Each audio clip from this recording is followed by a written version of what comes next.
तो एक बार आप लोग नरेंद्र मोदी जी का प्रोफाइल चेक कीजिए। नरेंद्र मोदी जी के पास में अचल कितनी संपत्ति है, कितने पैसे है, और देश का जो प्रधानमंत्री बन चुका है उसके अकाउंट में अभी तक मुझे नहीं लगता कि 5 करोड़ भी पैसे होंगे।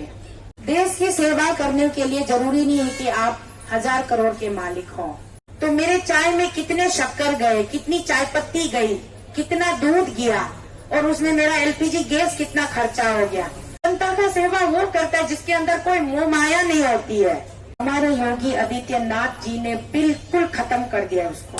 कुशीनगर की सड़कों का हाल आप लोगों ने देखा है, कितना सिस्टमेटिक, कितना ऑर्गेनाइज हुए में। ऐसा लगा कि मानो हम एक अलग देश में आ गए हैं। हमें पता भी नहीं था कि हमारे भारत में इतनी खूबसूरत शहर भी होती है।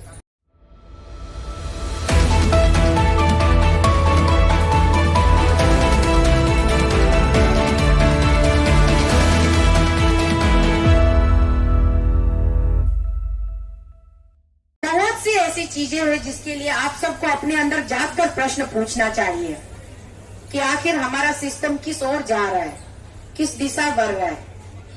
अभी आप लोग, आज तो डिजिटल का वर्ल्ड है, हमारा इंडिया में भी बहुत कुछ बन गया है।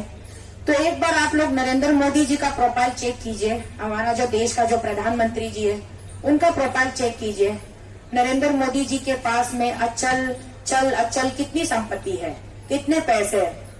आप लोग एक बार प्रोफाइल चेक करके आइए, फिर नेक्स्ट करने में मुझे बताइएगा। क्योंकि जहां तक मुझे पता है मोदी जी के पास जितनी पूरी उसकी जीवन में अभी उसकी आयु भी कितनी हो गई होगी, तो 70 के ऊपर तो हो ही गए होंगे। तो 70 साल का जो व्यक्ति है और देश का जो प्रधानमंत्री बन चुका है उसके अकाउंट में अभी तक मुझे नहीं लगता कि 5 करोड़ भी पैसे होंगे। लेकिन जो 42 साल का लड़का, मेरे उम्र का लड़का, हमारे राज्य का मुख्यमंत्री है, उसके अकाउंट में ऑफिशियली 163 करोड़ रुपीस है। तो अनऑफिशियली कितने होंगे? तो जरा इस बच्चे से पूछिए, पिताजी मोदी जी, कि बेटा तुम्हारे उम्र में तो मैं चाय बेचता था या कुछ भी कारोबार करता था, तुम इतने कम उम्र में इतने 100-150 करोड़ रुपए कहां से लेके आए हो?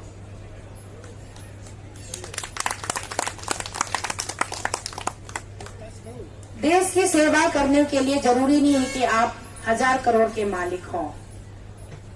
आपका दिल साफ होना पड़ेगा, आपकी नीयत साफ होनी पड़ेगी, आपका ईमान सही होना पड़ेगा, तब जाकर के आप देश की सेवा कर पाओगे। जो इंसान खुद चिल्ला कर कहते हैं कि मैं पहले से बिजनेसमैन रहा हूं, पहले से बिजनेसमैन हूं, तो बिजनेसमैन तो ज्यादा बिजनेस ही करेगा ना, वो जनता की सेवा करने के पीछे भी अपना फायदा देखेगा। चलो मैंने आपको 2 कप चाय पिला दिया, तो मेरे चाय में कितने शक्कर गए, कितनी चाय पत्ती गई, कितना दूध गया, और उसमें मेरा एलपीजी गैस कितना खर्चा हो गया। फिर उस चाय को बनाने वाले को मैंने सैलरी दिया, तो आपके लिए चाय बनाते वक्त कितना मिनट उन्होंने काम किया, उसकी क्या पैसा गई होगी। यही तो वो सोचेंगे ना, वो थोड़ी सोचेंगे कि नहीं अभी हमको जनता का सेवा वो करता है जिसके अंदर कोई मोह माया नहीं होती है, जिसको संसार से कुछ नहीं चाहिए होता है, केवल और केवल वो अपने सिद्धांतों पर चलता है और अपने लोगों की भलाई के लिए सोचता है।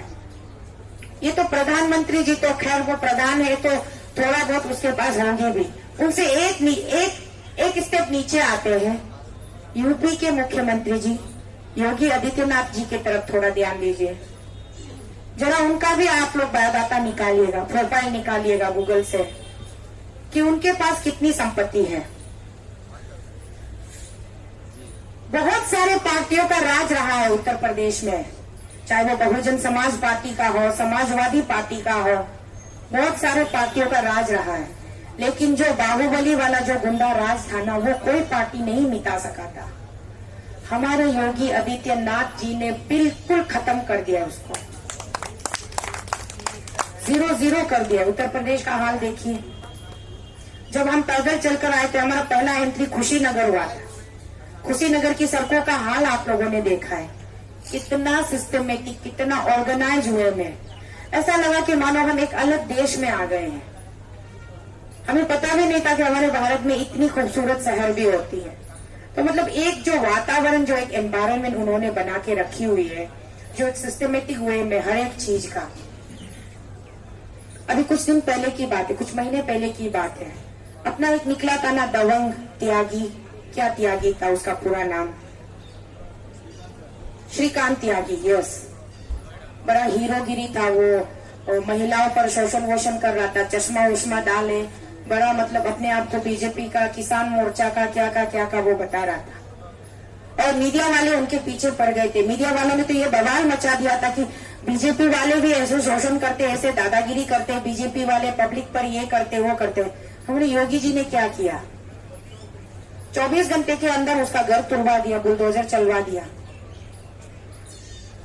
चीफ मिनिस्टर को ऐसा होना चाहिए, इसको कहते हैं डायनामिक।